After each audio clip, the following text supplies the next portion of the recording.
Meu boa tarde aí para todos e todas. Hoje é dia 14 de abril de 2011, quinta-feira. O verbete é um 1899, 5 páginas, 39 elogios e 8 máximas. O tema é labilidade parapsíquica. A especialidade é parapercepciologia. Quem redigiu esse verbete tão sério é a professora Lilian, que está ali sentada na poltrona das rés, junto com ela o eminente fiel escudeiro, o Everaldo. Agora, eu a vi lá na epígrafe, e a hora que eu a vi, eu fiz... Sabe que ela está toda arrumada para aparecer aqui. Negócio impressionante. Agora, definologia. A labilidade parapsíquica é a condição da consciência sensitiva, homem ou mulher, a qual realiza inconscientemente a captação de informações parapsíquicas sem filhos, conectando-se tanto a padrões baratrosféricos quanto a fluxos de amparabilidade, sem distinção, ocasionando oscilação na automanifestação devido à falta de autodiscernimento e defesa energética. O holopensione pessoal de imaturidade parapsíquica. A falta de autoconhecimento holossomático. A ausência do recolhimento íntimo e da autorreflexão.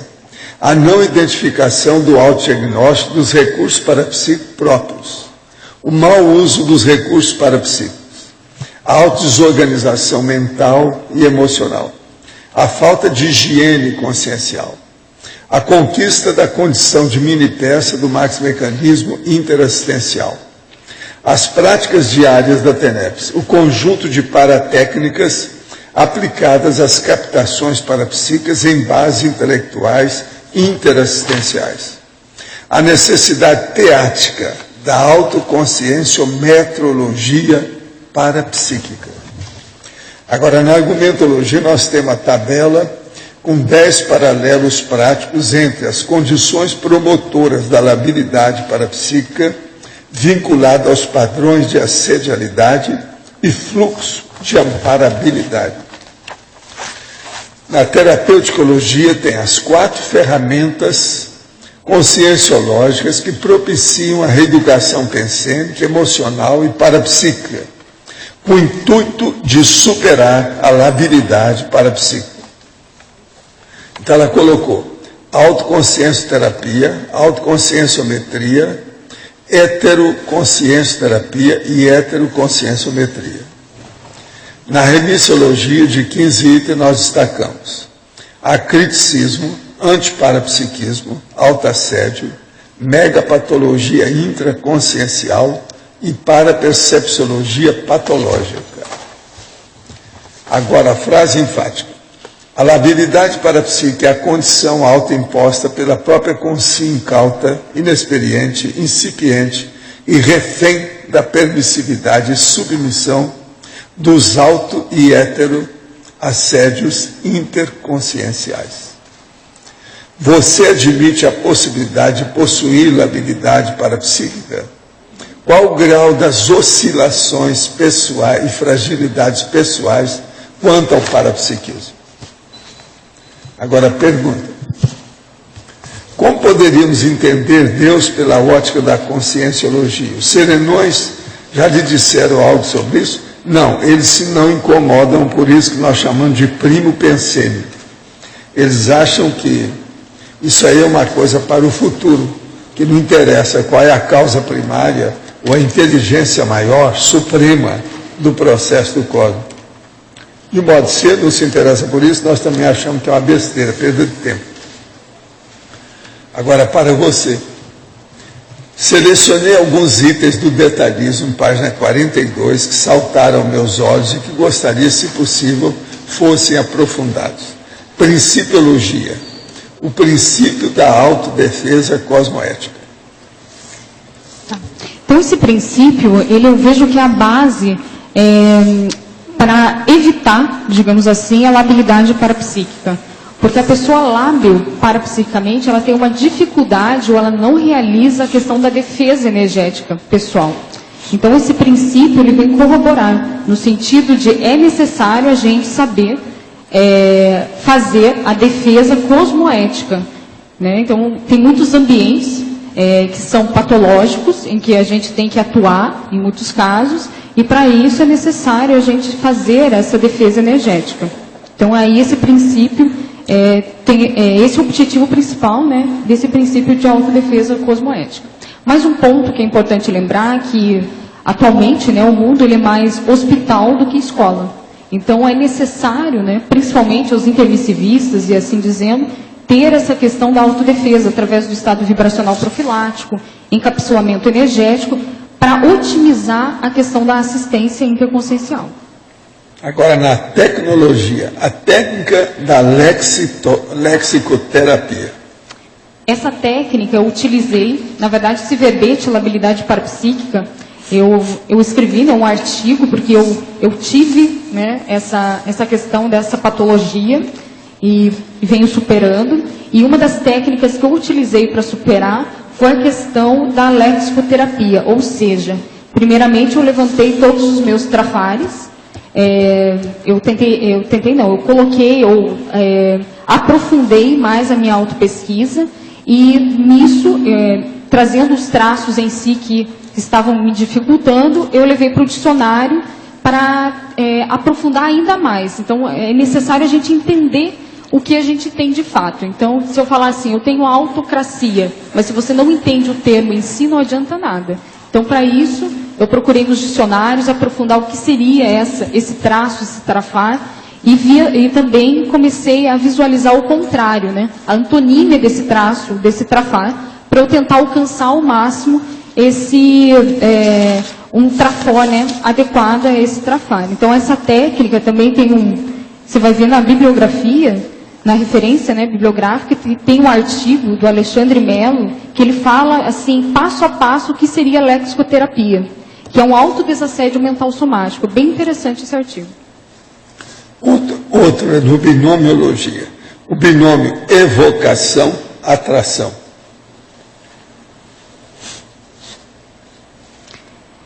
Aqui a questão de todo pensamento que você tem, independente da qualidade, ele vai evocar algo, né? Então, ele traz uma evocação. E isso faz, consequentemente, uma atração. Então, sendo ele positivo ou não, é a lei da ação e reação. O que você pensa tem uma consequência em si. Então, na questão da labilidade, é muito importante. Então, a pessoa que ela é instável pensenicamente, ela atrai questões ou consequências para ela também instáveis e patológicas. Então, esse binômio, ele condiz a isso. Também é o contrário, né? Se você tem um pensamento mais otimizado, harmônico, saudável, também vai atrair coisas tem uma consequência mais positiva, digamos assim. Na binomiologia, o binômio energosfera pessoal, ressaca energética. Tá. Aqui a pontuação a questão dos cuidados que a gente tem que ter, né? Então, todos nós temos a questão da nossa psicosfera, energosfera, porém, se a gente não trabalha a questão da mobilização das energias, o estado vibracional profilático, a questão do encapsulamento que é necessário, né? A pessoa ela acaba tendo ressacas energéticas.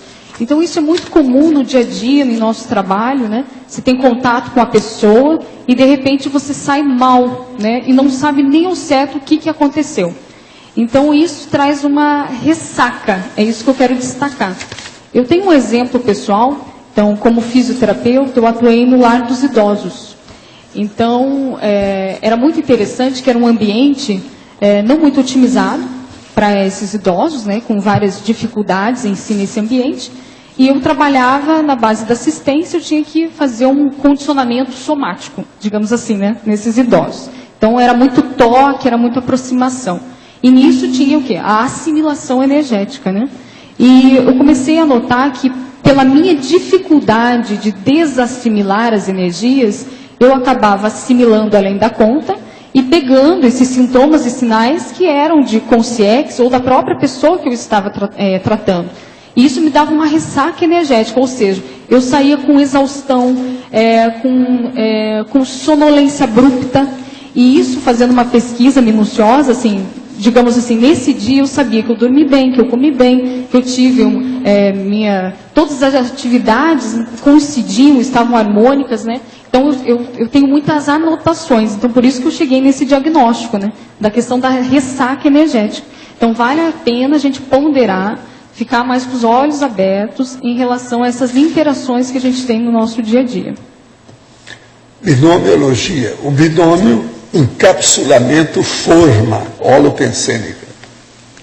Aqui o destaque seria para essa forma holopensênica. Então tem ambientes que já têm uma propensão, uma forma holopensênica negativa. E quando você vai a esses ambientes, você sente repercussões energéticas parapsíquicas e até mesmo somáticas que coincidem com esse padrão energético. Então é necessário a gente saber fazer a questão do encapsulamento. Então a própria pessoa fazer com as suas próprias energias, através da sua vontade, fazer essa mobilização energética com que essa energia não saia para o ambiente, ela fica entre você, formando um casulo, digamos assim, energético, né? É o próprio encapsulamento, onde você vai nesse ambiente e você não vai ter uma influência, digamos assim, dessas energias para com você. Interaciologia, a interação fenomênica, conteúdo, forma. Você pode repetir, professor, fazendo favor? É interaciologia, a interação fenomênica, conteúdo, forma. Aqui a questão do parapsiquismo, né? Todo fenômeno parapsiquismo, ele tem uma forma e também tem um conteúdo. Muitas pessoas, elas só vão pela questão da forma do fenômeno em si. Ectoplasmia, ectoplastia, clarividência. Então, o que eu vejo que o mais rico do fenômeno parapsíquico é a gente abstrair a questão do conteúdo que ele traz. Então, não interessa se chegou uma concierge chinesa no ambiente, mas o que é a informação que ela traz para você. Então, é interessante também colocar que se um fenômeno se faz para você, ou se você o produz, é porque há um conteúdo necessário para você interpretar. Então, esse é o mais importante. E um dos fatores também aqui que eu destaco é, para haver essa interpretação do conteúdo do fenômeno, é necessário o sensitivo, o parapsíquico, ter atributos cognitivos mais homeostáticos, para que ele faça essa interpretação mais correta possível. Se estiver exacerbado com emocionalismos ou com apriorismos em si, a nossa interpretação ela fica muito reduzida. E muitas vezes a gente não consegue tirar ou abstrair o conteúdo que é verídico desse parafato. Então é importante a gente trabalhar, né, como foi colocado aqui nesse verbete, né, a questão da conscienciometria, é tentar se conhecer ao máximo, né, tentar ver as questões dos seus pensamentos, as lacunas dos seus pensamentos, as distorções cognitivas que nós temos, para tentar arrumar o máximo isso, para que a gente caminhe mais para essa interpretação mais correta, essa cognição mais abrangente, saudável. Tenho 19 anos e sinto a necessidade de aplicar a técnica imobilidade física vígil, mas não possuo as condições necessárias para a aplicação. A parede tem que ser 100% branca, ou pode ser um azul claro, um amarelo bem fraquinho. E se colocar um pano branco ou alguma coisa assim? Também não tem poltrona. Uma cadeira de abrir forrada de travesseiro, será que não resolve o problema da circulação? E se eu aplicar a técnica deitado, olhando para o teto branco? Primeira coisa, deitado não funciona. Vai dar uma tendência para você dormir e você vai dar uma banana para a técnica. Deitado não. Agora a parede, você se ajeita, vê a cor que você tem. O problema é você fixar aquilo. Quanto menos chamariz você tenha no lugar, melhor. Então pode ser a cor que for, qualquer coisa, desde que não atraia demais a pessoa. Pode ser pano branco. Agora, uma cadeira que você fique confortável é necessário. Tem que ficar sentado, é o melhor. Não faça deitado, que é perda de tempo. Ele está querendo fazer um negocinho aqui. Não dá, viu? negocinho aqui, nós ultimamente não fazemos mais pechincha sobre as técnicas conscienciais. Não há mais pechincha, acabou a fase da liquidação. Não é isso? Sale, acabou, não tem mais. Tá certo? Quem é que está com o micrófono? Vamos ver aí a labilidade parapsíquica. Pode falar. A parapatologia, aqui, na página 41, a penúltima e última linha da página 41, é um conjunto de paratécnicas aplicadas a captações parapsíquicas em bases intelectuais e interassistenciais. De aprofundar isso, por favor. Ok. Então, o que eu observo é que dentro da CCCI, né, existem inúmeras ferramentas para nós superarmos a questão da labilidade parapsíquica. E eu vejo que uma das mais importantes é a questão de trabalhar a questão da intelectualidade. Então, dentro dessa patologia, né, que é a labilidade parapsíquica, eu observo que a questão da ignorância ignorada, a questão da superficialidade da pessoa, a questão dos apriorismos, né, dessa pessoa, desse indivíduo, faz com que piore esse ciclo lábil dela. Então, no contraponto, né, se trabalhar a questão da retilinearidade pensênica, a questão assim, até mesmo de leitura, de entender mais a questão do que ela tem, a questão do parapsiquismo, a questão dos fenômenos, a questão da própria cognição. Então, esse trabalho do próprio aparelho psíquico, ela é necessário para a pessoa que tem essa sensibilidade ou essa labilidade. Então, aqui tem algumas técnicas, né, a própria, dentro da tecnologia, a questão da lexicoterapia, que foi falada. Então, ela é uma ferramenta de base intelectual. Outra questão que eu vejo, a escrita do verbete. Então, você aprofunda cada vez mais, né, o conteúdo em si que você está estudando. A questão do livro pessoal. A questão de... deixa eu pegar aqui... A questão da técnica da checagem pensênica, entre outras. Então, eu vejo que há necessidade de trabalhar os atributos do mental soma. Então, carregar mais a questão do PEN em vez só do EN, da energia. Então, ficou claro, Arlindo? Nessa tecnologia, eu ia até perguntar, você já respondeu, mas essas técnicas... que lá está falando em paratécnica, mas aqui acho que há técnicas aqui, muitas dessas técnicas são paratécnicas também, né? Porque quando mexe com o parapsiquismo, talvez, eu não sei, perguntando se ela vira paratécnica também.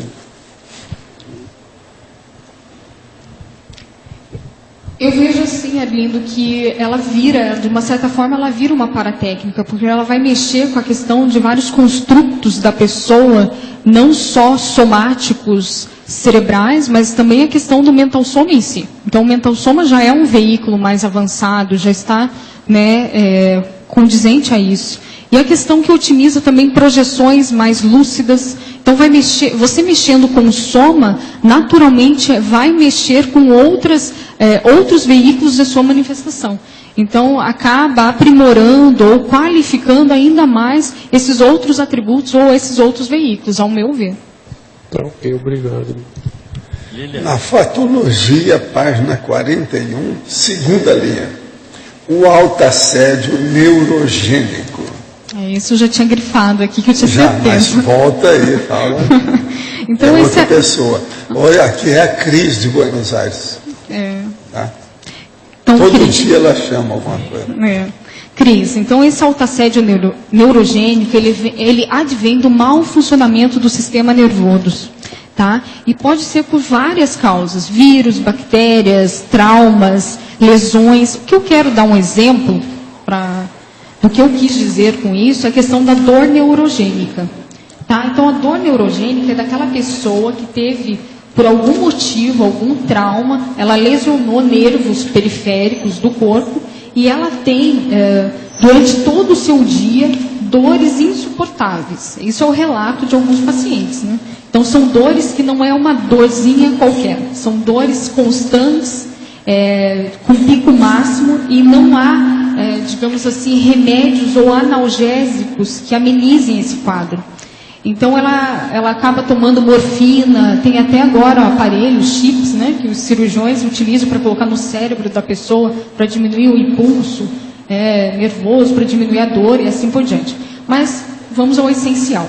A dor em si, ela não é causadora do autoassédio, mas ela pode causar ou gerar na pessoa o autoassédio.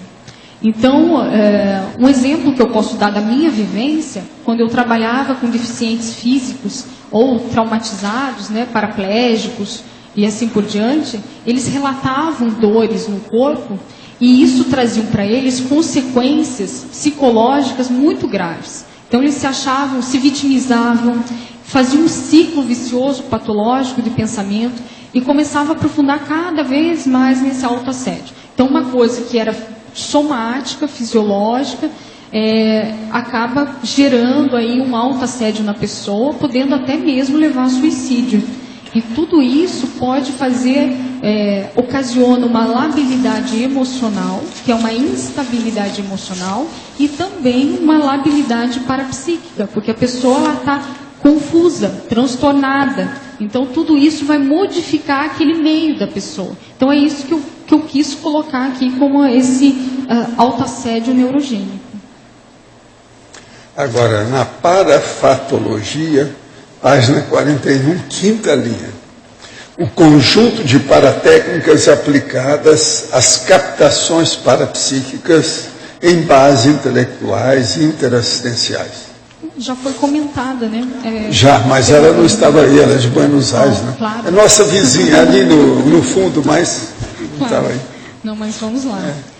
Então, esse conjunto de paratécnicas são técnicas que cada um de nós pode aplicar para diminuir ou superar a questão da labilidade parapsíquica. E a base dessas técnicas são os atributos mentais. Então, quanto mais você mexer com a atenção, concentração, com a sua cognição, com a questão da sua memória, com aumentar os seus dicionários cerebrais, né, analógico, sinonímico e assim por diante, todos esses atributos mentais vão auxiliar a pessoa a ter ou manter uma saúde energética, parapsíquica, mental-somática. Então, é esse o contexto que eu trouxe, né, para esse verbete. Para você, Cris, você pode olhar também na questão da tecnologia, né, que tem algumas técnicas, que é da lexicoterapia, checagem pensênica, e entre outras, em que vão atuar diretamente nessa questão mais mental-somática. Trabalho em uma universidade e fico preocupado de ver que a ciência das ciências não tem espaço na educação dos alunos.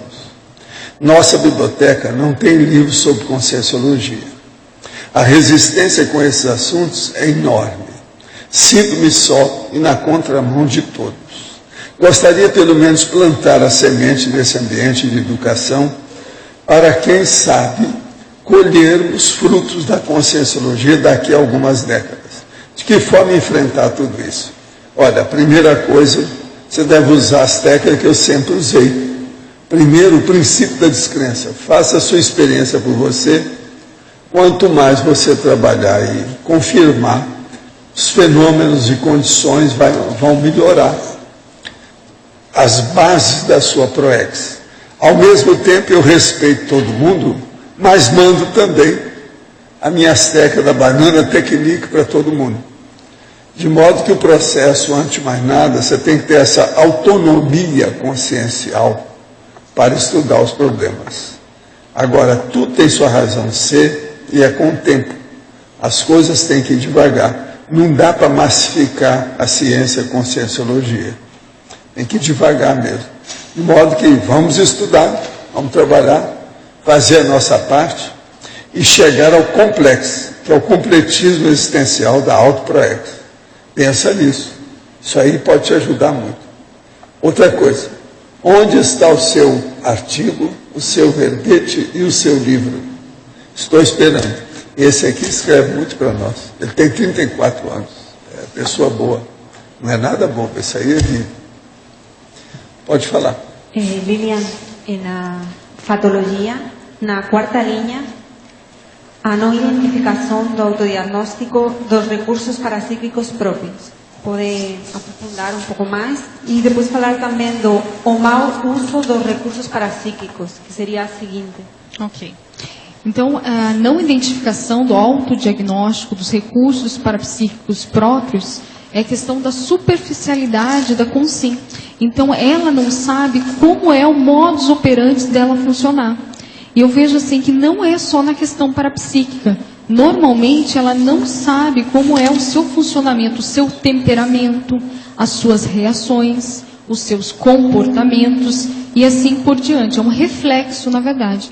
Então, aqui eu estou enfatizando a importância da pessoa fazer a questão da conscienciometria, da autoconscienciometria, da questão de se entender melhor, né, de como é o seu funcionamento de fato, até mesmo de corpo, da sua fisiologia, do seu biorritmo, da questão das suas energias, da questão do seu parapsiquismo.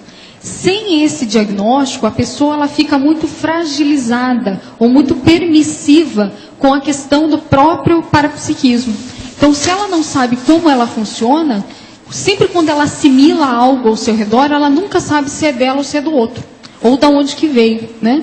Então, é muito importante a pessoa começar a distinguir, discriminar o que é seu de fato e o que vem do meio, do ambiente, de consciência e assim por diante. Deu para esclarecer o primeiro ponto? Então, o segundo, você pode repetir o segundo, fazendo favor? O mau uso, isso, né? É o seguinte, né? O mau uso dos recursos parapsíquicos. Então, essa pessoa que ela já não se conhece, né?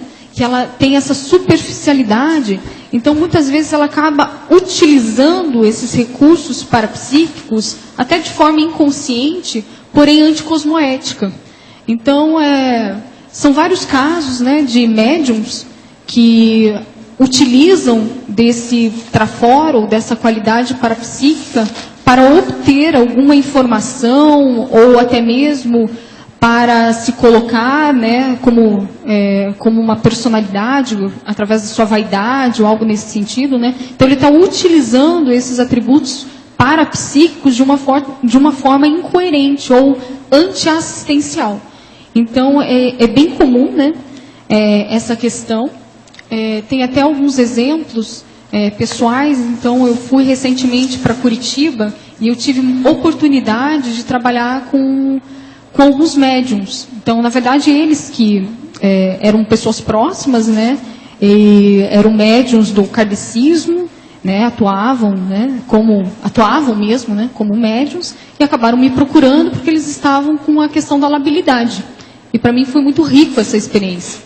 Então, eles são totalmente assim, foi interessante que essas personalidades que me procuraram, o traço de temperamento ou personalidade que eu vi naquele momento, era de muito assim, arte, de muita emoção, muita vaidade com o que eles faziam, com a psicografia, com a psicofonia. Então, eles se sentiam a estrela.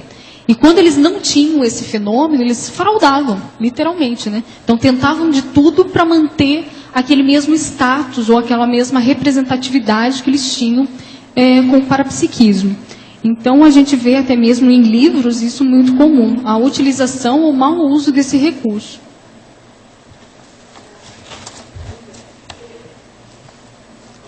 Aqui em cima, no B.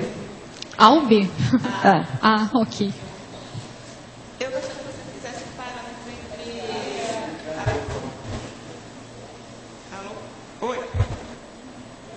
Oi? Não.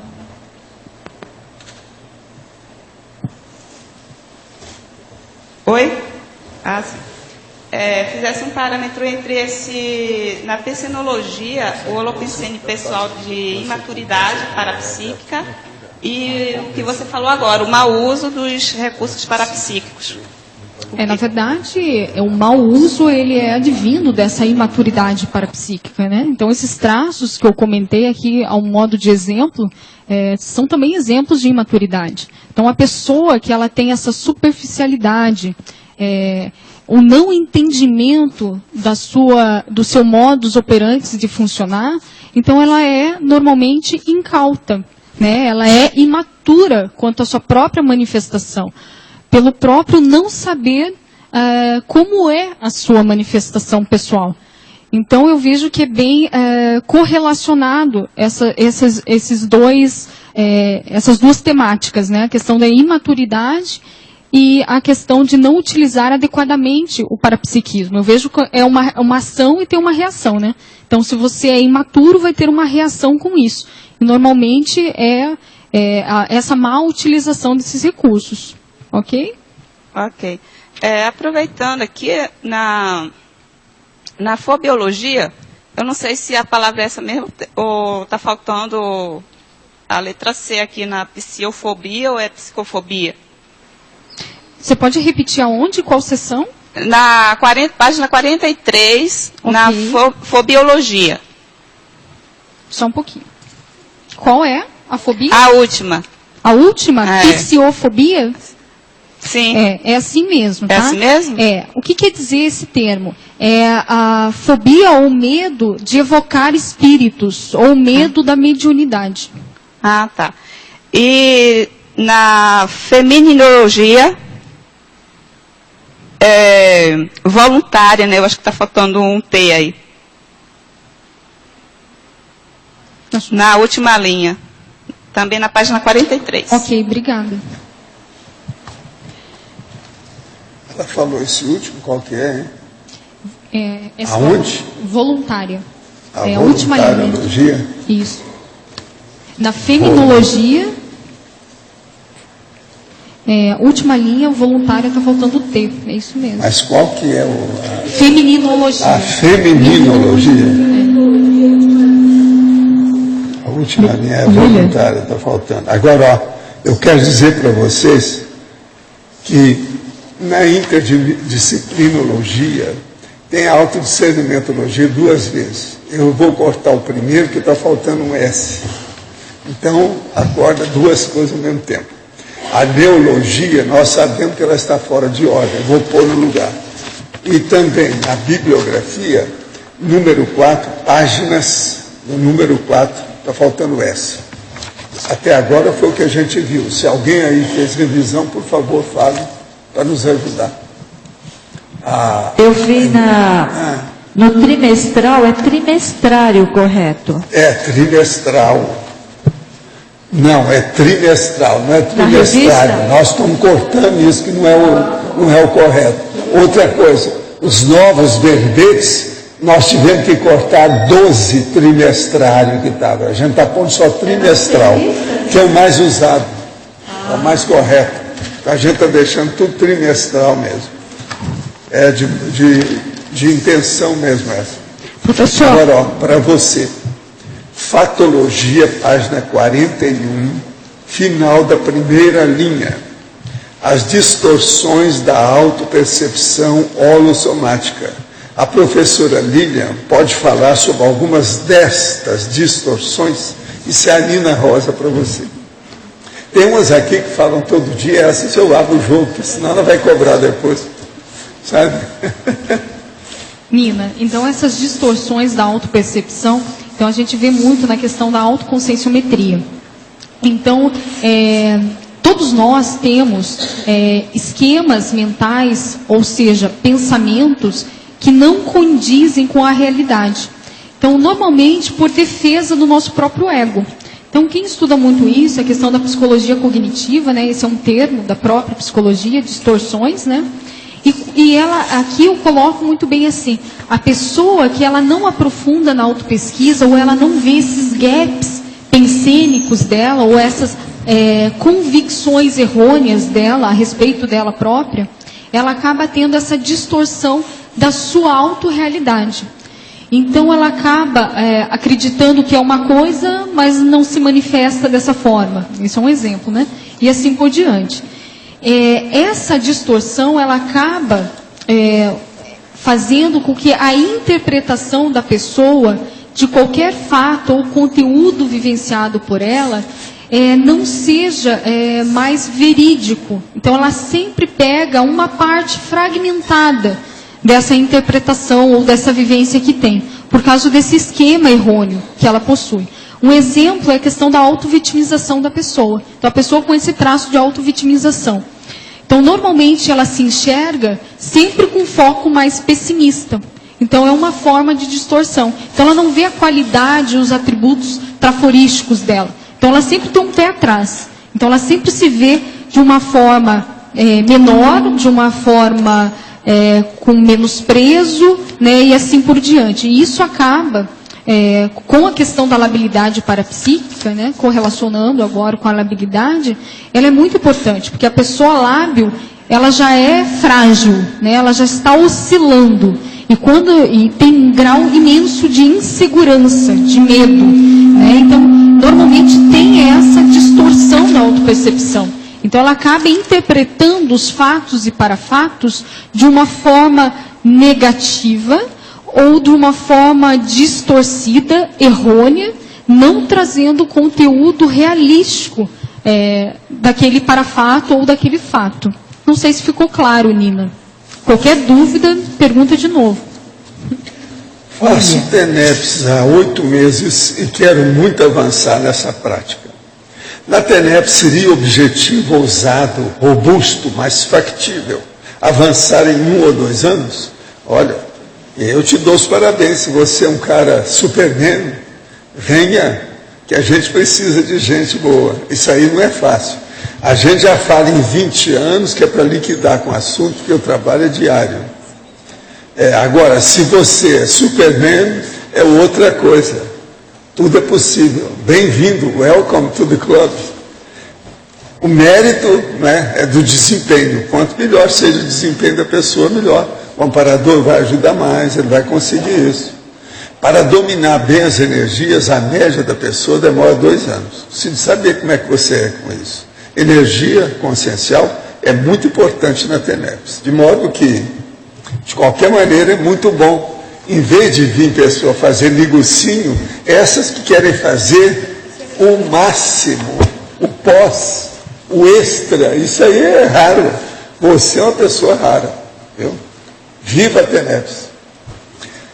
O senhor realiza ainda TACOM, caso depare com pessoa muito necessitada? O meu chapa, toda semana.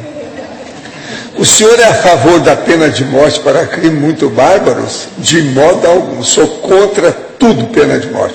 Pena de morte para mim é o assassinato institucionalizado pelo regime político do país. É uma coisa errada, totalmente errada, não tem motivo. Isso mostra a deficiência da política das autoridades que dirigem o país. Por quê? Elas não colocam educação. Então a pessoa chega no processo da pena de morte por falta de educação. Eu não estou falando falta de educação só do criminoso, não. Eu estou falando de quem fez, mantém a lei, leva esse criminoso até matá-lo. E outra coisa, pior ainda, aqueles que seguem para ver o cara morrer. Isso tudo está errado. Agora, para você, eu recomendaria ler meu livro, Homo Sapiens Pacíficos. A gente está falando muita verdade sobre isso lá. Aquilo que eu chamo de verdade relativa de ponta. Analisa e meta o pau no livro. Vai valer a pena para você ver. Agora, pena de morte. Risca do seu dicionário. Outro. Sobre o feto ectoplasma, qual é a sensação manifesta entre irmãos? Igual a 2 ímãs repelindo-se? Às vezes, mas não é só isso não. Às vezes pelo contrário, parece uma contração. Elas estão querendo se encontrar. Agora parece que de vez em quando você pega alguma coisa viva que está na sua mão, como se fosse um bichinho, alguma coisa nesse sentido. E não é porco-espinho não, é outro tipo. Tá certo? O senhor comentou que o feto ectoplasma cria forma. Como ocorre isso? Ele pode formar alguma coisa e dar uma mensagem para a pessoa lá, porque o ectoplasma, ele é transfigurável. Nós produzimos pela vontade ou é total autonomia da energia? Com o tempo de prática, ou seja, unir as mãos e sentir o feto ectoplasma, desenvolve-se ectoplasmia, sim. Na hora que você já começa a ter, o dia que você vê o ectoplasma lá no processo da sua mão, já mostra que você está lá na frente. Agora, é necessário que você crie um holopensene adequado para isso e que tenha um amparador também, que você está mexendo com o efeito físico.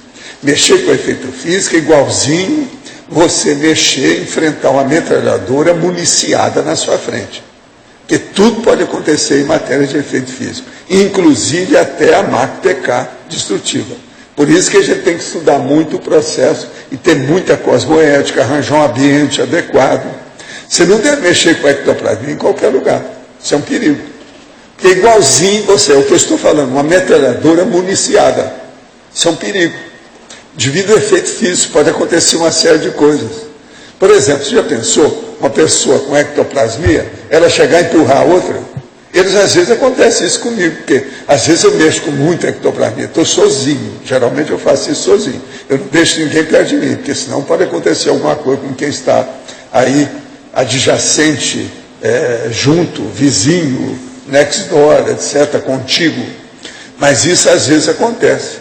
Um dos últimos processos desses que eu senti foi quando eu estava entrando na holoteca e eles me empurraram e eu saí no lugar onde estava, tinha um buraco junto do cimento lá na entrada, ali, no meio ali das árvores, e eu então segurei, porque eu estava com a minha mão carregando algumas coisas para levar para a holoteca, e bati com o joelho no chão. Quase sempre é joelho no chão que é o negócio. Sempre é joelho. É igualzinho esportista, o negócio é o joelho.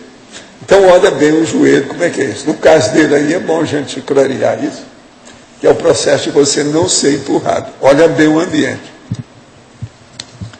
Quem é que está com o microfone? Pode falar. Pode falar aí, Marcos.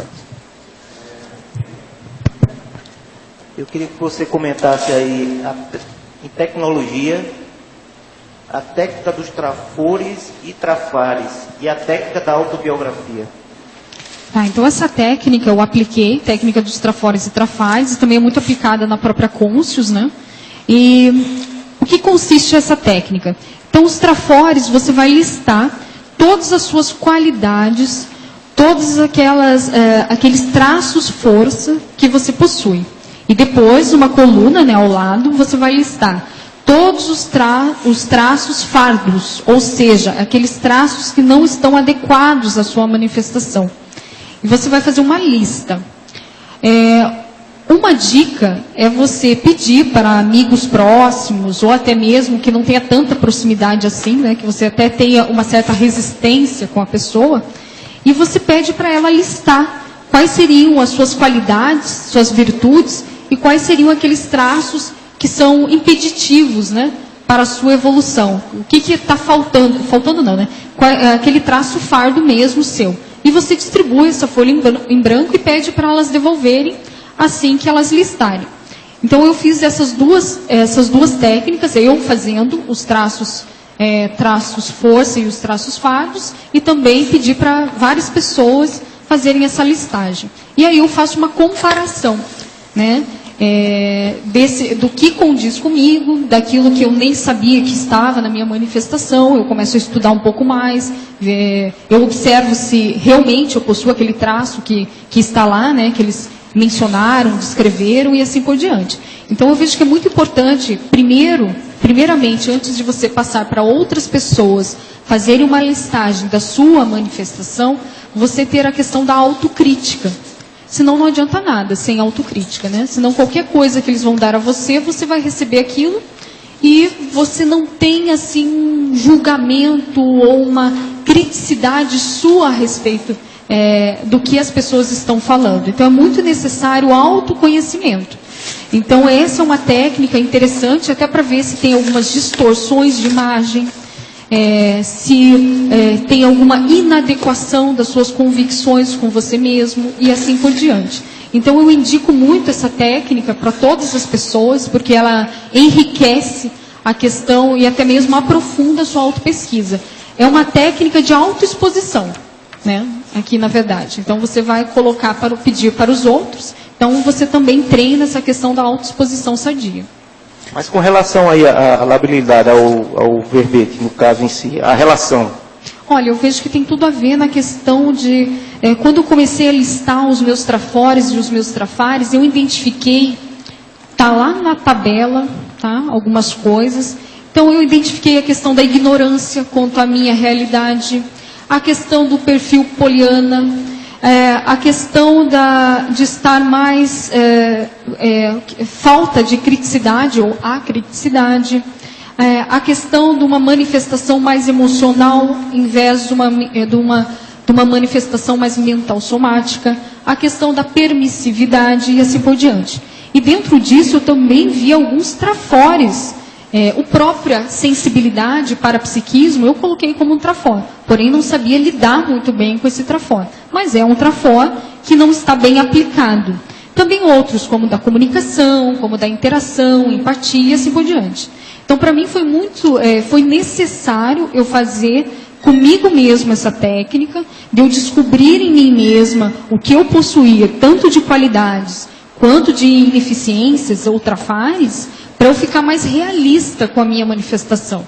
E eu solicitei para meus amigos, colegas e demais pessoas, né, para fazerem essa listagem, e eu comecei a comparar aquilo que eu vi em mim e que os outros viam em mim.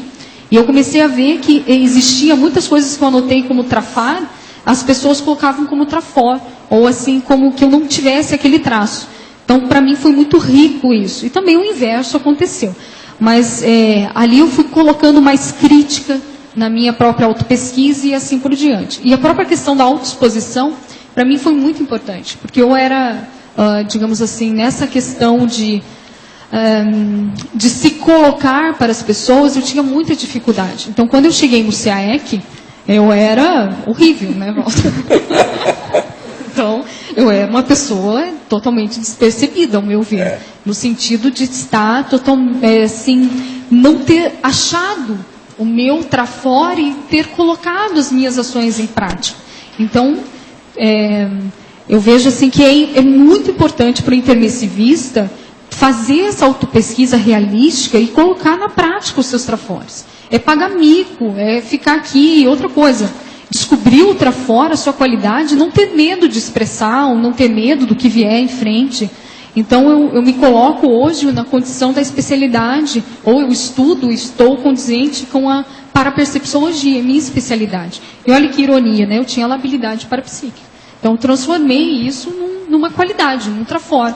Então, no momento que a pessoa ela se posiciona, ou ela quer melhorar de fato, ela tem a volicionina, ela, né, se impulsiona para isso, se direciona para isso, tudo vai para frente. Então, é isso que eu gostaria de enfatizar. Não sei se ficou claro. Ainda tem aí a técnica da autobiografia. Ah, ok.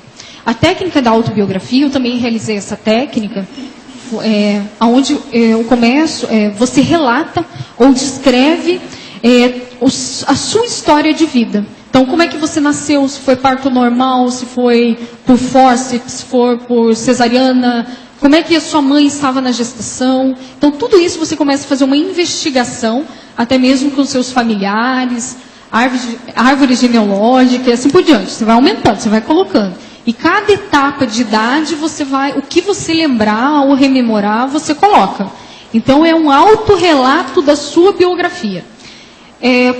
Correlacionando com a labilidade parapsíquica, eu vejo que esse foi um instrumento também muito importante, porque tem muitos acontecimentos que ocorrem com a própria consim, que ela fica, digamos assim, meio inconsciente, ou meio defensivo para ela.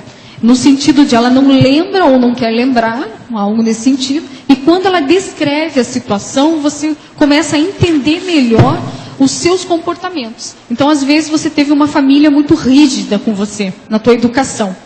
E você começa a rememorar isso. E isso, sei lá, fez da pessoa ficar mais tímida, mais introspectiva, mais introvertida, né? Desculpa. Então, a gente tem que entender a nossa história, a nossa mesologia, até mesmo para vincular o que é seu de fato, o seu que eu coloco aqui é como consciência, o que você trouxe de consciencial, ou que é apenas vindo da mesologia da pessoa. Então, eu comecei a ver que muitas atitudes e comportamentos meus estavam mais vinculados ao próprio processo mesológico. E não era eu de fato na minha manifestação consciencial.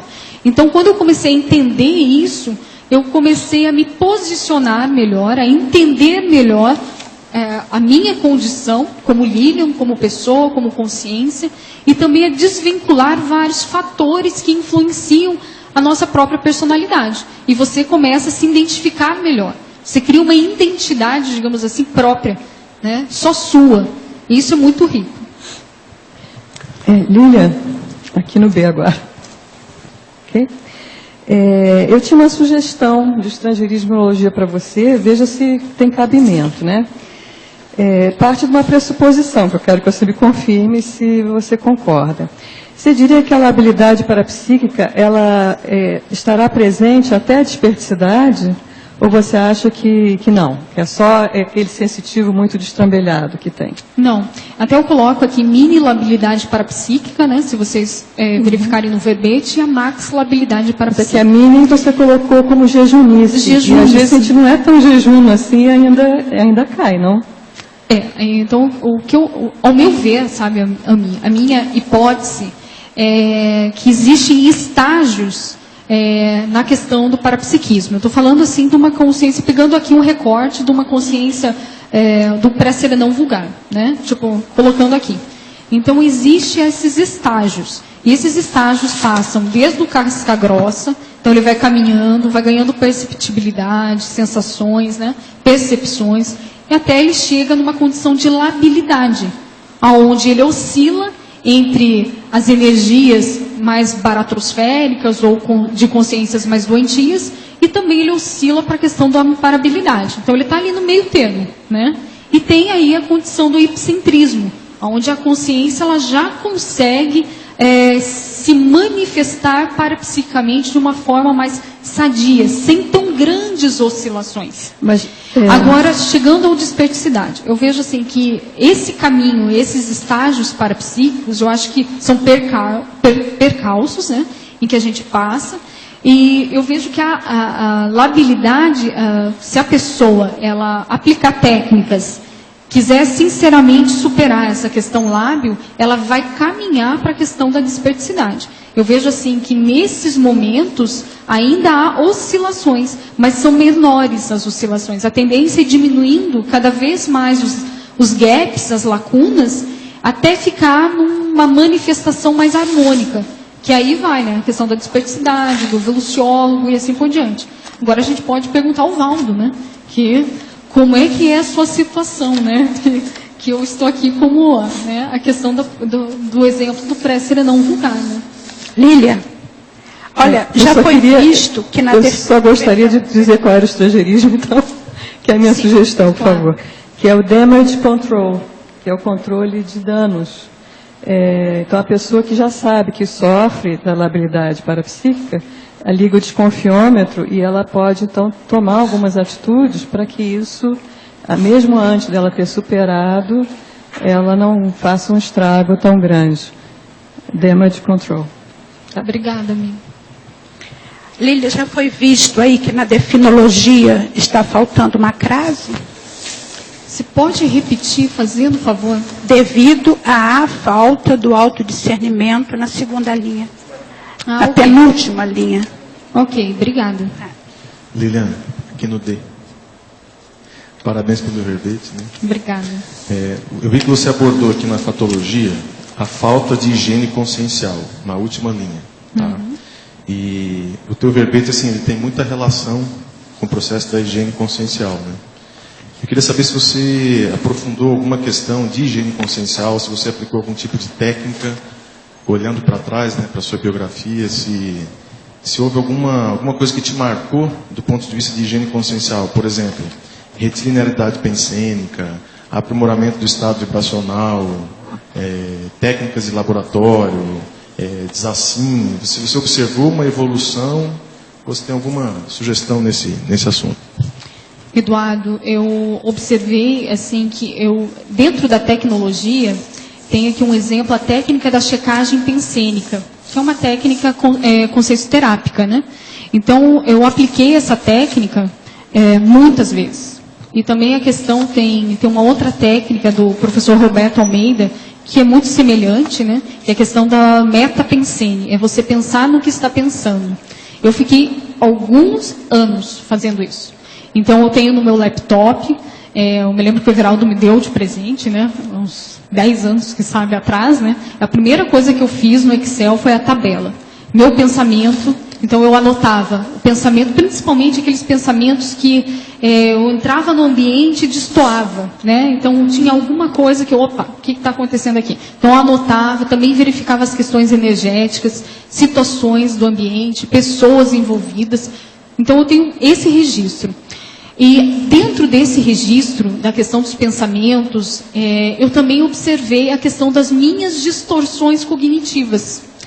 E aí eu comecei a caminhar mais para a higiene mental. Então, sempre quando vinha algo, algum pensamento em si que estava discordante, antagônico, eu já fazia algo ao contrário, no sentido de melhorar ou otimizar a minha manifestação, para eu ficar mais saudável. E também comecei a correlacionar esses pensamentos quando eram meus de fato, quando eu estava pensando mal de alguém, ou algo nesse sentido, e quando estava vinculado com consciência. Então aí eu comecei a identificar sinaléticas, poucas, mas eu comecei a identificar, e isso me deu um embasamento muito rico no meu trabalho do dia a dia. E quanto à higiene consciencial, higiene pensênica, então eu apliquei isso, a questão da própria conscienciometria, que eu fiquei algum tempo também fazendo, o próprio conscienciograma. Outra coisa enriquecedora para mim foi o próprio curso Parasemiologia, que até você era um dos professores, né? Que é ali que a gente começou, de fato, a construir um grupo dentro da conscienciometria, né? Para a gente dar a aula, a gente tentou ao máximo se qualificar, e isso foi muito rico, que a gente discutia em grupos nossos casos pessoais, né? Então isso também me ajudou demais. A questão do estado vibracional, eu fiz uma cláusula para mim, entendeu? Eu tinha uma agenda, que era uma batatona, assim, cheirando chocolate, só para eu não esquecer da agenda. Então, e essa agenda eu tinha que escrever quantas vezes eu fiz para o dia. Então, eu fiz tudo, foi mais de, assim, dessas anotações, eu acho que foi mais de um ano que eu tenho registrado e eu fazia. Eu tinha que chegar, pelo menos, a 20 ou ultrapassar. Então, para mim, comprei relógio, que fazia bip, fiz de tudo. Mas eu tinha que fazer, independente. Eu me coloquei, assim, me posicionei quanto a isso. E eu vejo que o mais importante da higiene, para se ter ou realizar essas técnicas e ferramentas, que existem inúmeras, né? Até mesmo o teu artigo relaciona várias, que também são muito ricas, eu vejo que tem que ter uma sinceridade íntima em querer mudar. Porque ferramenta a gente tem.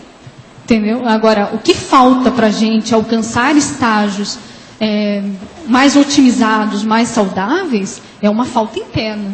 Não é por falta de ferramenta, né? Então, existe um não querer abrir mão de algo, né? Dos nossos ganhos secundários, né?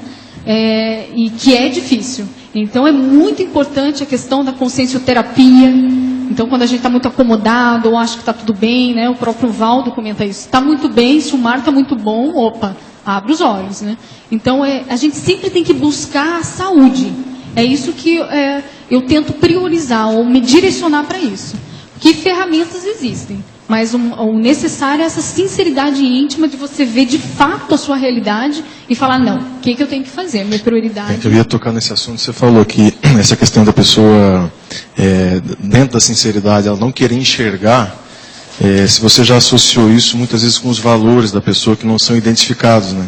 Porque a pessoa, ela fala, não, eu quero mudar, quero melhorar, só que ela tem valores latentes que ela não identifica. Então isso acaba se tornando um travão para ela, às vezes inconsciente. Então ela não consegue mudar, não porque ela não queira. E essa técnica de trafares e trafores ajuda, né? Porque isso mostra de fato quem que a pessoa é. Né? Eu acho muito importante o que você falou. Tem aqui no verbete o princípio dos valores pessoais, se não me engano, que aqui eu tem os valores aqui. E uma das coisas que eu verifiquei para eu fazer ou superar a questão da labilidade foi rever os meus valores pessoais. Então, não é fácil mudar um comportamento, porque dentro de um comportamento existem valores que a pessoa atribui para esse comportamento. É muito interessante uma frase assim, todo comportamento, qualificado ou não, ele é funcional. Porque para a pessoa está funcionando aquilo de algum jeito, tem um ganho secundário, tem alguma coisa, né? Então é necessário a gente rever nossos valores. Então eu fiz uma listagem, essa é uma outra técnica, eu fiz uma listagem de tudo aquilo que eu dava valor ou eu colocava como valor para mim como pessoa. E ali eu fui descobrindo vários buracos, anticosmoéticas, assim, crassas, sabe? Uma coisa bem... E ali eu fui marcando, falando, não. E aí eu construí meu CPC com a ajuda do meu digníssimo Everaldo. Você deu notas? Porque assim, eu estou fazendo também essa lista de valores, só que eu dei notas. Então eu classifiquei em vários aspectos, assim, material, glossomático, intraconsciencial, e esses atributos eu fui dando nota, de 0 a 10. Então, okay. E aí para depois, foi mais ou menos assim que você fez, ou você usou outra forma? Foi mais ou menos assim, eu fui colocando aleatoriamente, que vinha na minha mente, os valores que vinham, e depois eu fui colocando uma temática principal, eu fui classificando eles. E nessa classificação você começa a ver que você vai colocando a ordem, você vê que repete muito a sutileza daquele atributo. Eu fui juntando os atributos e fui vendo o que ele tinha de igual.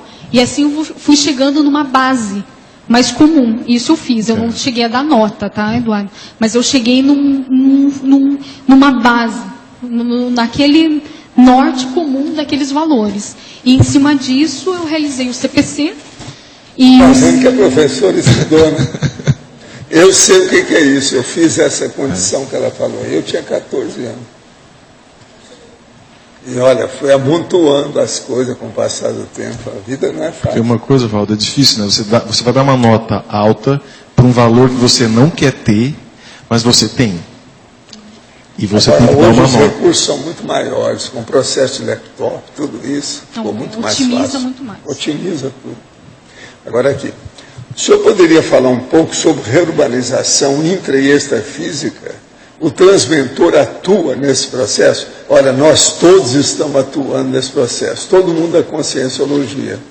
Agora, seria bom você pegar e ver o livro Homo Sapiens Reurbanizados, onde a gente explica isso. O problema todo é a reurbanização extrafísica com a reciclagem ou ressex intrafísica. Isso aí é que é a conjugação do trabalho atual. Mas agora o meu livro explica todos esses detalhes, inclusive com a explosão demográfica, o problema de aumento das pessoas em toda parte, a era da fartura e outras coisas mais.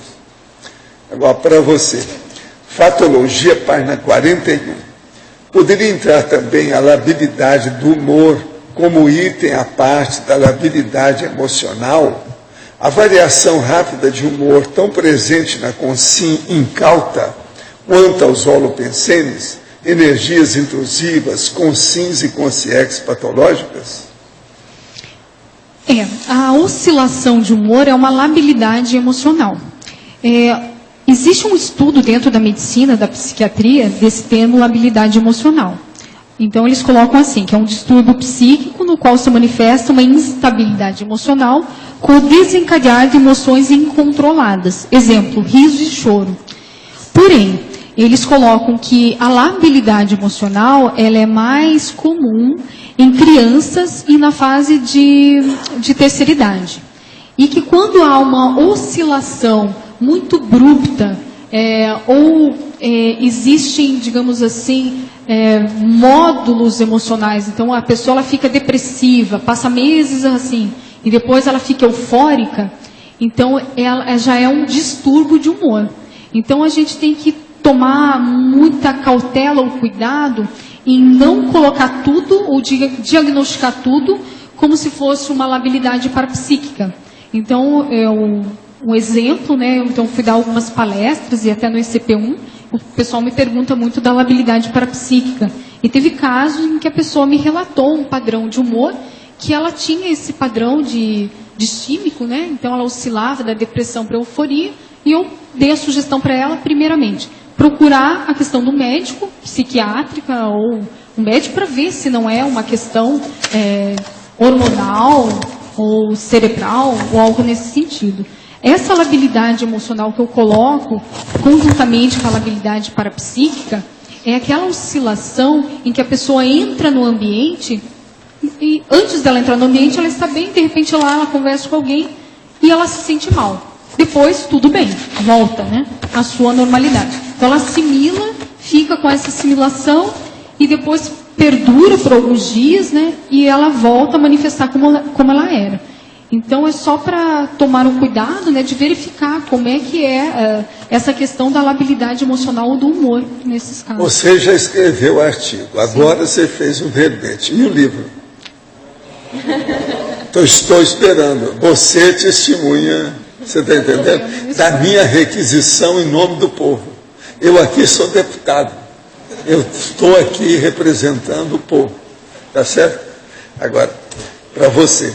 Qual a diferença entre o distúrbio bipolar e a labilidade parapsíquica? É isso que eu estava comentando, foi até uma sincronicidade, né? A bipolaridade, ela já é um distúrbio psíquico, né? Uma patologia, ela é diagnosticada aí pelo DSM-4, né? Tem a classificação dos comportamentos e tal. No caso da bipolaridade, é esse caso que eu estava comentando, em que a pessoa ela perdura por alguns meses ou algum período da sua manifestação mais depressiva, e em alguns períodos e meses ela fica numa fase maníaca, que eles falam, né, da maníaca, e ela fica mais eufórica, mas é bem estabelecido esses módulos, né?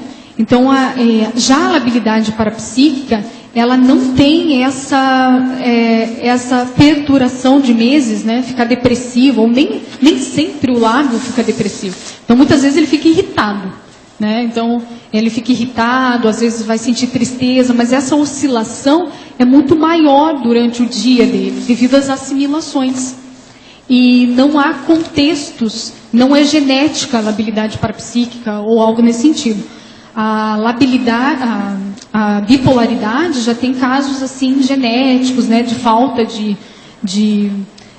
questões mais neuronais, hormonais, mas é muito importante a pessoa ela verificar essa condição somática dela, para ela diagnosticar se o que ela tem é de ordem, de origem genética, mesológica, somática, ou se é de uma origem puramente paraperceptiva e energética. Então, vejo que vale a pena verificar isso. Sim? Isso. Tá ligado. Página 42, na tecnologia, queria que você ampliasse aí a técnica da lexicoterapia em relação ao verbete. Fizesse uma ampliação e depois fiz essa relação com o verbete. Tá. Então a gente já discutiu, mas mesmo assim eu vou comentar e tentar abordar. Sou retardatária. Desculpe. Não, mas se puder ajudar aí. Não tem problema não. Os atrasados. Só para você verificar que tem um artigo, você vai ver lá na referência bibliográfica, que é do Alexandre Mello, que é Lexicoterapia Autodesassédio Mental Somático. Que ali você vai poder aprofundar muito mais as técnicas em detalhes, tá? Aqui eu vou falar rapidamente. O que eu fiz nessa técnica da lexicoterapia, quando eu identifiquei os meus trafares, meus traços fados, né, eu comecei a investigar o que eu tinha através do dicionário. Então eu descobri lá um exemplo, a antipatia. Aí eu ia no dicionário ver qual era o conceito, a definição disso, qual era a sinonímia, qual era a antonímia. E eu fiz isso com cada traço. E eu tentava ao máximo chegar na antonímia, né? Que seria a questão do trafor, né? Daquele traço. Mas aí é muito rico porque você percebe o que está desqualificado em você e o que você tem que fazer para se qualificar. Então, essa foi a ideia que eu trouxe e eu apliquei. Não sei se esclareceu, Antônio. Não, sim, aprofundamento através do dicionário e outros, né, e livro também, talvez entra um pouco. Isso, é importante, Antônio, o que eu verifico é que muitas vezes a pessoa ela traz um diagnóstico que nem sempre é assertivo. Então ela fala assim, eu sou autocrata, mas ela não tem o conceito certo ou a definição mais correta desse termo. Sim. Quando ela vai no dicionário e lê o conceito desse termo, ela verifica, caramba, não é bem isso, ou é isso. No manual de redação eu coloco 120 palavras nesse sentido. É isso. Está no manual de redação. Agora, ó, ela primeiro falou em lexicologia. Agora você respondeu muito bem a lexicologia, porque é ele que está falando, o professor Fontinelli. Obrigado. Muda a situação. Clareou mais. Obrigado. Lexicologia. Do norte e do nordeste tem que entrar o U aí, senão não dá certo. Tem que dar o desconto, né? Agora aqui, Quando estou necessitando de algum conhecimento, seja para trabalho na faculdade, interesse próprio, fazendo reflexões sobre qualquer assunto, sinto inspirações extrafísicas. Estas se intensificam quando estou próximo de deitar. A mente fica executando looping até encontrar a solução, até que me levante e escreva. Nesse processo tive diversos pensamentos interessantes. Fiz até um poema, o que não é próprio da minha capacidade criativa na escrita. Mesmo que seja de ordem intelectual, não seria algumas vezes assédio extrafísico? Pode ser, mas você tem que pensar no positivo. Isso pode ser amparador que está ajudando você. Afinal de contas, é isso que ele está revelando aqui, nada mais é do que os pós-fácios dos originais. Então, o problema da pessoa olhar, que é a chamada fase da serendiptia, quer dizer, é o período da heurística, da eureka. É muito importante, no caso seu, levar isso em consideração. Não fica pensando só em assédio. Olha isso como um trabalho a ser feito. O que você já escreveu de artigo? Você já fez alguma coisa? Tem algum livro publicado? O que você está esperando? Agora aqui outro. Algumas pessoas falaram para uma amiga minha que eram da Conscienciologia. E essas pessoas afirmam que o pai da minha amiga vai reencarnar daqui 3 anos. Hoje eles irão visitar a casa dela. O senhor diz sobre isso? Essas pessoas são realmente da Conscienciologia? Como é que eu vou saber? Preciso saber quem é. O que é isso? Eu frequento a Conscienciologia há menos de um mês. E a minha amiga veio perguntar sobre isso e eu achei tudo muito estranho. Não tem nada de estranho se tem gente boa lá que sabe destrinchar o processo extrafísico, parapsíquico. Tudo isso é possível. Mas isso não quer dizer, eu não sei se esse povo é de Conscienciologia ou não, e nem se é confiável. Sensitivo, eu só confio naquilo que eu vejo naquela hora. Antes eu não sei nada, depois eu não sei nada. Então, a minha amiga deve aceitar essas pessoas na casa dela? Olha, a gente deve aceitar todo mundo na casa da gente, desde que não esteja com metralhadora municiada, aquilo que eu falo. E mais uma coisa importante, essas pessoas dizem que se reúnem em casas diferentes todos os sábados. Pois é, precisa saber o que elas estão fazendo, com o que o grupo está estudando. Às vezes até vale a pena, precisa examinar. Não tire conclusões precipitadas, não. Veja, apalpe. Essa é que é a abordagem parapsíquica da experimentação ou da pesquisologia. Outro, gostaria que o senhor comentasse, dentre os autores, William Crookes, Leon Denis, José Herculano Pires e Hernando Guimarães Andrade, se algum desses não é de grande valia pesquisar e ter proveito em seus estudos e pesquisa. Meu amigo, você deve estar acabando de chegar.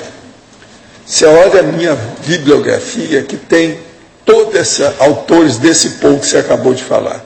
Inclusive o professor Herculano Pires eu conheci demais. O Hernando Guimarães Andrade, eu tive contato pessoal com ele durante 4 décadas, para você ter uma ideia. Agora, olha, eu li Projeciologia e os outros meus livros, e tem uma terceira bibliografia nossa, que ainda tem mais ainda de livro desse povo todo. Tudo isso. William Crookes já escrevia até artigos sobre os assuntos de materialização e tudo mais. Você está chegando agora, você ainda não viu nada, você é jejúnio. Você leu pouco. É bom olhar a minha bibliografia. Olha aí, já tem várias. E outra, no mínimo, cada bibliografia tem 1000 livros. Tem umas agora que estão chegando a 8.000, não é isso? Tem bibliografia minha com 8.000. A maioria é sobre fenômeno parapsíquico que envolve esse povo todo. Agora, professora Lília, poderia aprofundar a frase enfática?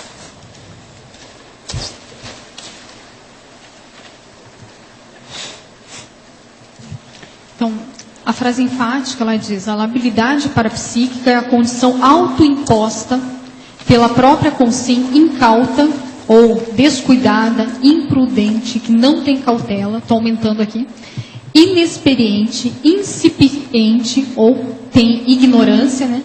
E refém da permissividade e submissão dos auto- e heteroassédios interconscienciais.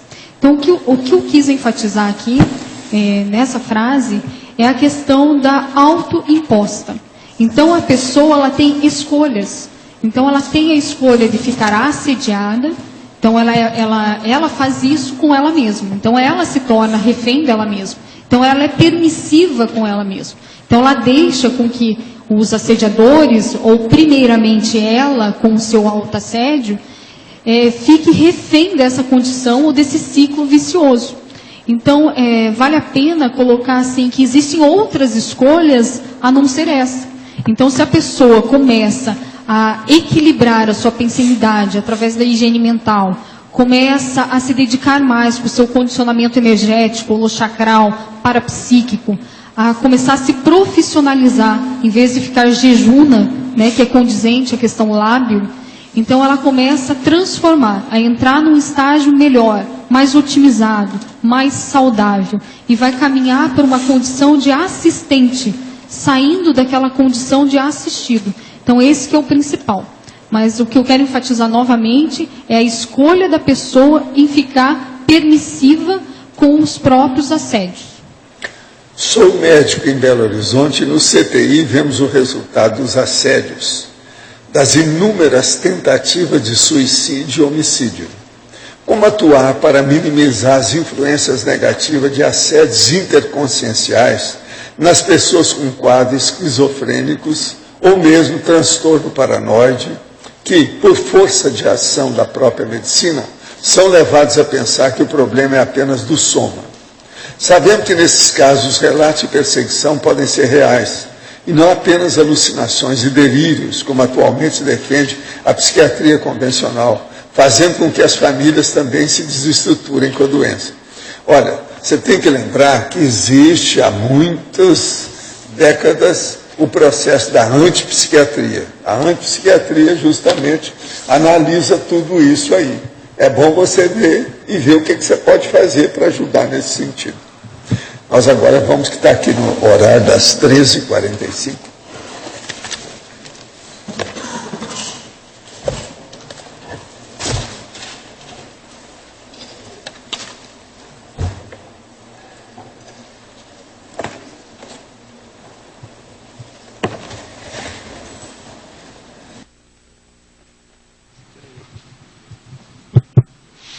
Pessoal, a gente vai pedir para desligar o celular, por favor.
Hoje foi a única quinta-feira que eu achei que não ia ser sorteada. Todas as outras eu vinha para cá com a expectativa de participar e nunca tinha acontecido. Então, demorei um pouquinho para relaxar, mas logo em seguida eu comecei a relaxar e eu senti o tempo todo, ainda estou sentindo muito pressão nessa área. Não sei se desbloqueou alguma coisa nessa área aqui do coronochakra, frontochakra. O fluxo de energia é muito intenso. Se manteve, foi intensificando e se manteve até agora e ainda está muito intenso nessa área do coronochakra e frontochakra. Está sentindo bem agora? Estou. Tudo bem? Tudo certinho. E você, como é que foi? Eu estou bem. Eu senti no início assim, um reequilíbrio dos chakras. Senti que foi feito um trabalho muito intenso, deu a percepção dos chakras inferiores, depois ficando uma energia mais equilibrada, né? E percebi, assim, que desde o início do dia, que eu estava mais, assim, ligada, assim, recebendo mensagem telepática, né? Uma coisa, assim, mais de intuição, de entender. Eu sentei ali e me ver isso que eu ia participar aqui da megaforização. E tem mais ou menos 10 meses que eu participei, né? Logo quando eu cheguei a Foz. E até na hora que eu sentei ali, lembrei com uma amiga lá. Agora compara a primeira experiência com essa. Uma amiga de Belo Horizonte até me mandou um e-mail brincando comigo, que eu estou sempre sendo sorteada, né? Falando das frutinhas que eu também recebi de sorteio, né? E aí me veio, né, algumas pessoas, eu senti essa harmonização, essa sensação de bem-estar, né, que isso é o mais importante, a gente está acima de problemas, né, do dia a dia. Foi essa sensação muito boa. E veio uma sensação muito forte, assim, dessa energia, está indo para hospitais, áreas assim, de assistência a doentes. Está bem então, né? E você? Ao contrário da Fafá, que disse que hoje ela achou que não seria sorteada, e eu vim para cá às 11 horas, porque eu sabia que eu viria aqui para frente. Mas convidada por alguém, porque eu já não posso mais ser sorteada, né? Então, eu sabia que alguém me convidar e eu tive necessidade de vir mais cedo. Então, eu cheguei às 11 horas ali no restaurante e eu sabia. Não sabia exatamente o porquê. E aí, quando chegou aqui, eu senti muito, ali na cadeira eu já estava sentindo a esterilização forte das energias. Aqui intensificou muito, eu tive a ideia de central extrafísica de energia, não sei se houve. E senti muito a parte inferior, os membros inferiores bem frios, eu até já venho assim, porque eu passo muito frio de quinta-feira aqui. Mas aí no finalzinho, eu achei que a energia mudou, ficou mais sutil. Só no finalzinho é que eu senti a coisa da megaforização mesmo. Antes foi o processo da esterilização e eu percebia que tinha atendimento à consciência, e eram muitas. Está sentindo bem agora? Super então? Bem. Hoje foi interessante, porque eu tinha me programado para vir às 11 horas. E lá no escritório eu comecei a organizar as fotos do serenário, porque eu combinei com o pessoal para entregar para o senhor. E a ideia era entregar hoje. Mas a gente resolveu imprimir coloridinho, bonitinho. Eu disse, não, então vai demorar bem mais, aí a chance de participação na megaforização vai por terra. Porque eu fiquei trabalhando nisso até agora ia pouco, até há 20 minutos atrás. E, no entanto, acabou acontecendo. Você acabou chegando lá. Tá muito vendo? bom. Obrigado, gente. Obrigada. Valeu.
fluxo bem intenso de energia, principalmente na área aqui do peito, né, que eu sinto a pressão, eu senti a pressão mais forte.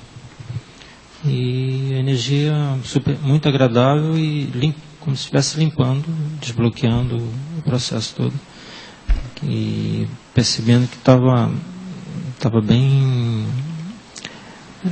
como se tivesse assimilado muita energia densa, alguma coisa assim. E senti esse processo de limpar, de me desbloquear todo. E a sensação foi de um crescendo, de bem-estar, né, de alívio. Você está sentindo bem muito aí bem. agora. E você, como é que você foi lá, Eliana? Bom, primeiro que eu decidi vir para cá agora, na hora, assim. Não ia vir, resolvi vir. Eu acordei hoje com muita dor de cabeça. Ainda estou um pouco, bem menos do que quando eu sentei aqui, mas é uma dor que eu tenho há muito tempo já. Sempre que eu faço alguma assimilação, e sempre do mesmo lado, pega o meu olho e essa parte da cabeça. E foi interessante quando eu cheguei aqui, eu entrei junto com a Dalva ali da recepção e ela ainda brincou assim, bom, eu vou colocar o meu nome aqui porque se eu for sorteada eu vou te chamar. E naquela hora eu tive uma intuição assim de que viria para cá hoje, é a primeira vez que eu sou chamada, até agradecer ao Luiz aí. E durante o trabalho, assim, eu percebi bem a minha resistência de entrega, de doação. Eu acho que assim, aquela coisa de querer ainda estar no controle, dominando o pensamento e dificuldade de entregar mesmo, para que as coisas acontecessem melhor, né? E no momento que eu percebi isso, eu comecei a relaxar mais, e aí esse bem-estar foi aumentando. Eu percebi bem o fluxo de energia também vindo dessa direção aqui. Aqui em cima também parece que tinha assim um fulcro, assim, alguma coisa de energia que puxava, assim, desbloqueando e assistindo bem. Achei que foi um trabalho bem intenso. Foi isso, basicamente. Muito bom. Dom Luiz, como é que nós estamos? Bom, eu cheguei bem calmo, né? Estava bem tranquilo. Senti um pouco, assim, uma certa alteração, mas... Vamos ver se essa energia vai recuperar você que gastou tanta energia lá com o Holocico e o Holotec.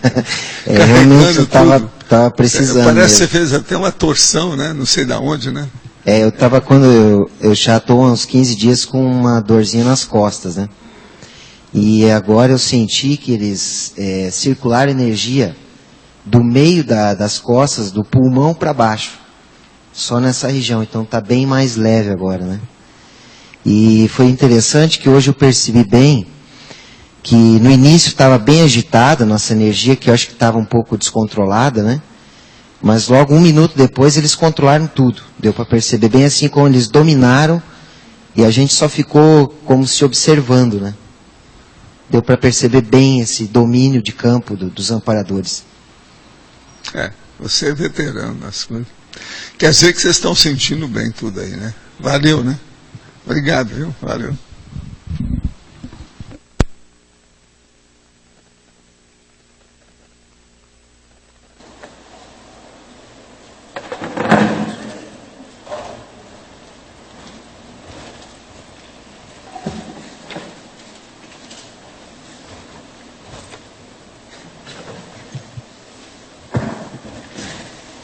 Há situações da energia em que, por mais que se faça a força de fora, a energia engole tudo. Hoje estava desse jeito. Estava de devastadora. É assim que a gente chama. Sabe? Você sente. Eu penso que é isso que é o Superman. Né? O Superman deve sentir dessa coisa dessa. O campo estava impressionante. Tanto a primeira como a segunda parte. Valdo. Muita energia. Aqui no D.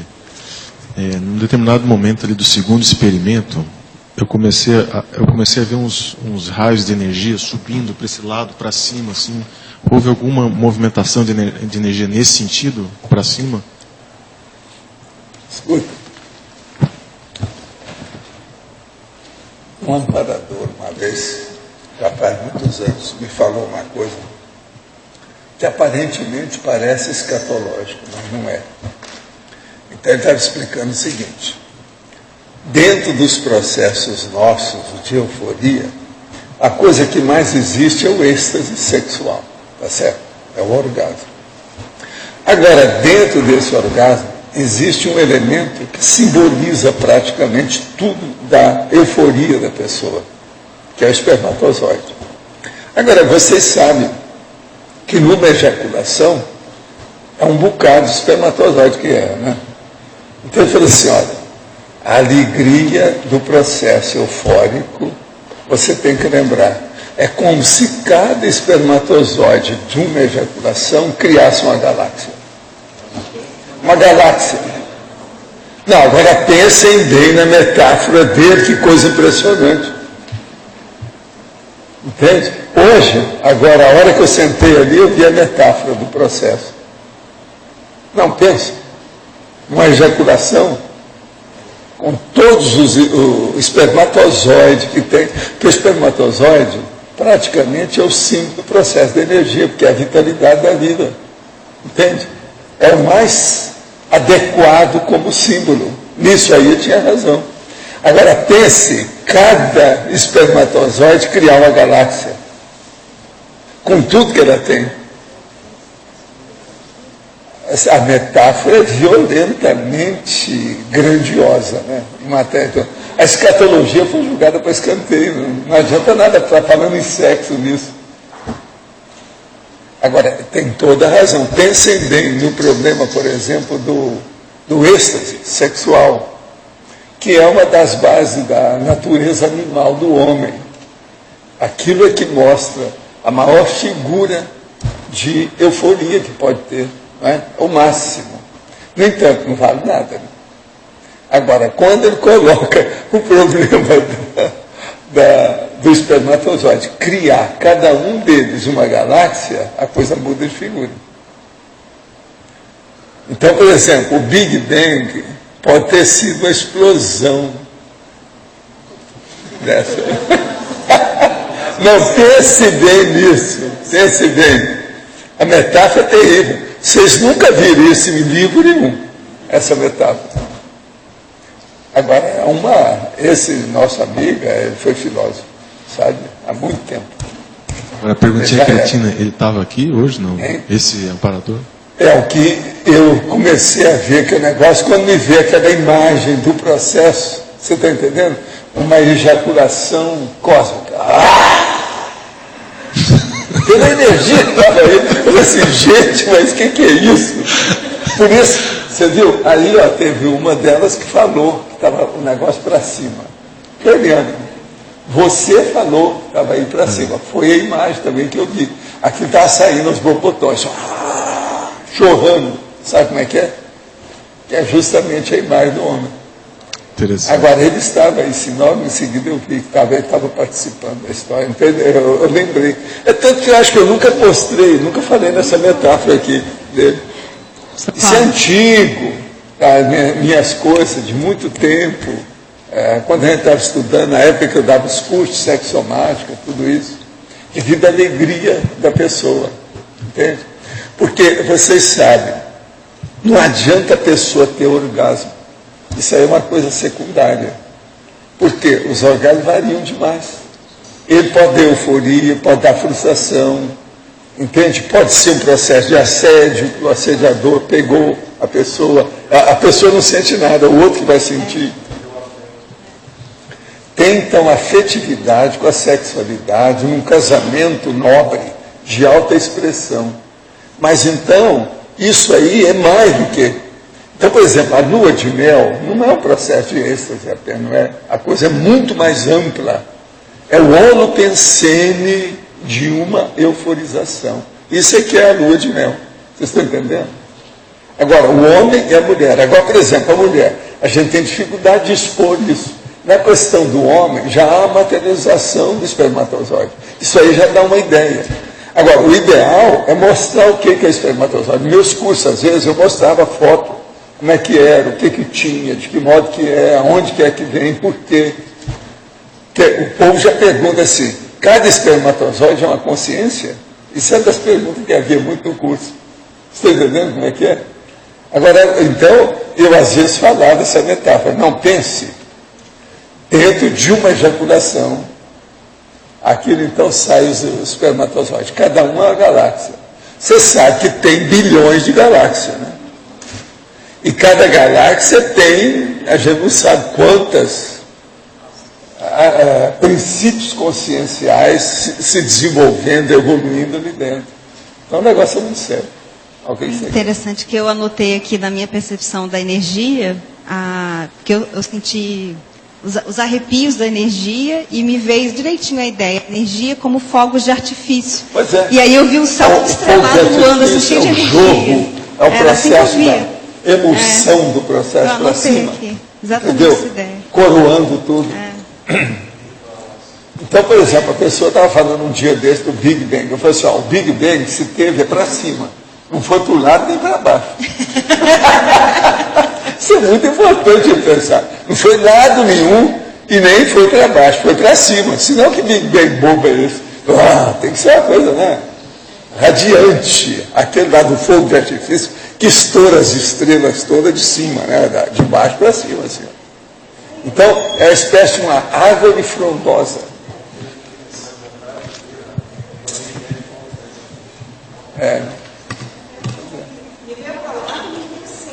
Pode ser que o nosso amigo estivesse aí rondando vocês, ele deve ter visto que eu não tinha visto ele aparecer por aqui, há muito tempo que eu não vejo. Agora ele chegou, deve ter sondado vocês, examinou, deve ter sido isso, porque muitos deles fazem isso. Faz uma visitologia, que eu chamo, aquele negócio da visitação. Qual que é a etnia dele, Ivan? Mais Esse europeu ou chinês? Eu só falo para você, ele era europeu. Ele era europeu. Agora, ele tinha muitas ideias. Sabe quem é? Eu penso que era ele que às vezes inspirava o Zezé Palestino. Ele era o inspirador do Zezé Palestino, aquele de Monte Carmelo. Sabe? O Zezé que fazia. E começava a pensar. Aquilo era o transe que ele entrava para falar as coisas que ele pensava. E ele era materialista. Quer dizer, não é de doido, né? Totalmente, mas uma inteligência. O povo achava que era a maior inteligência que havia no interior, era o Zezé Palestino.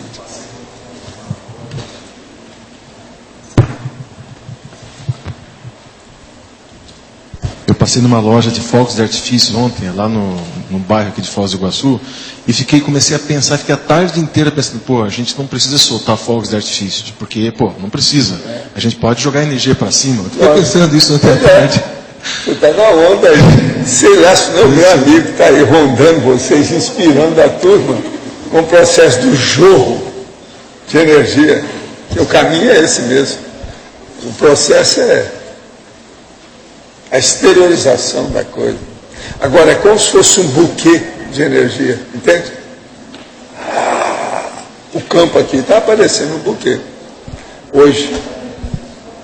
Agora, eles devem ter atendido muita gente, e esse nosso amigo devia estar interessado nisso, porque as energias estavam, como eu estava falando para vocês, devastadoras. Negócio sério. Você queria falar? Ah, é?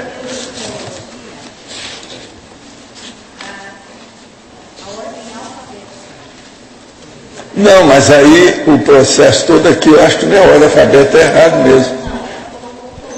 Mas é ordem lógica. Isso aqui está errado. Muito bom a sua opinião aí. Muito bom. Porque uma depende da outra.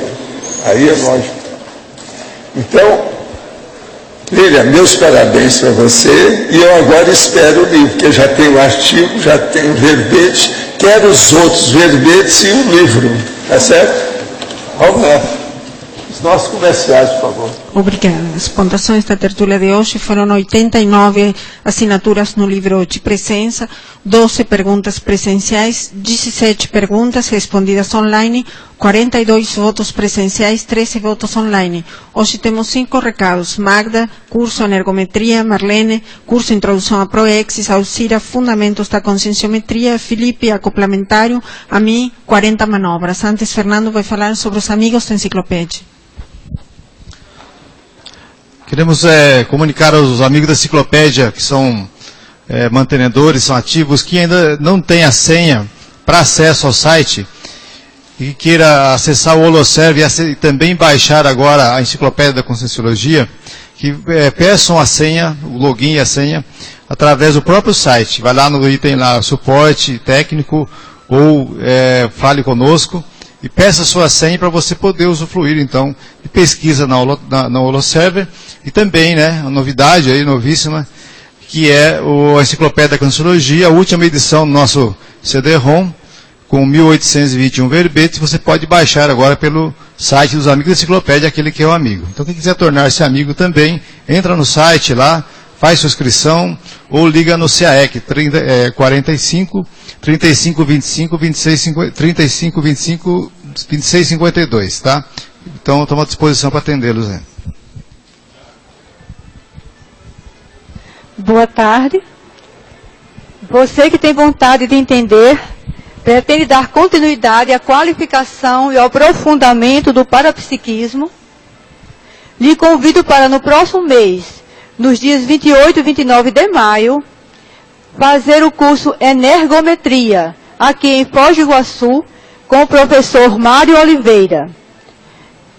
Reforçando a data, 28 e 29 de maio, as inscrições podem ser efetuadas na recepção do CAEC. Telefone 45 3525 2652. Obrigado e um bom final de semana. Passa para o outro. Boa tarde. Nós estamos convidando para o curso Introdução à Programação Existencial. Ele acontece nesse sábado, dia 16 de abril, pela manhã com início às 8h30 até às 11h30. E à tarde, das 15 às 18 horas.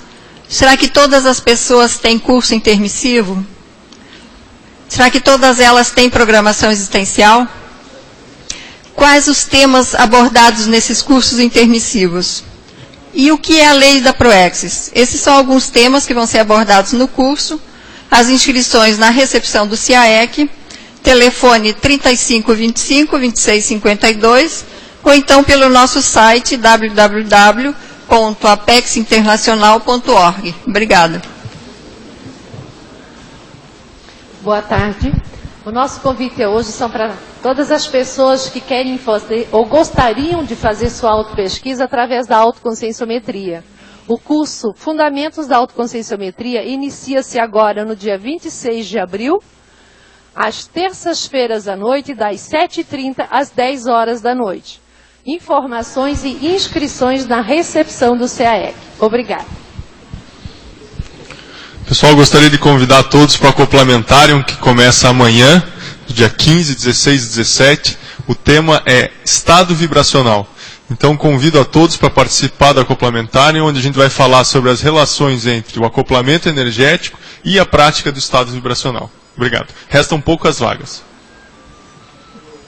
Eu gostaria de lembrar a todos que estamos há uma semana da terceira edição do curso 40 Manobras Energéticas, que ocorre aqui em Foz do Iguaçu, no campus do Discernimento, o horário 8h30 da manhã. Na quinta-feira, dia 21, o curso se estende 21, 22, 23 e 24. No dia 24 ele termina às 17 horas. Então, se você não fez sua inscrição ainda, aproveite. É uma boa maneira de estar passando a Páscoa, trabalhando as energias, estando em forma para a interassistência do dia a dia. Obrigada. Maiores informações na recepção do CAEC. Obrigada. O verbete eleito para amanhã é polietismo, especialidade etologia. Autor Roberto Laime. Obrigada e boa tarde a todos.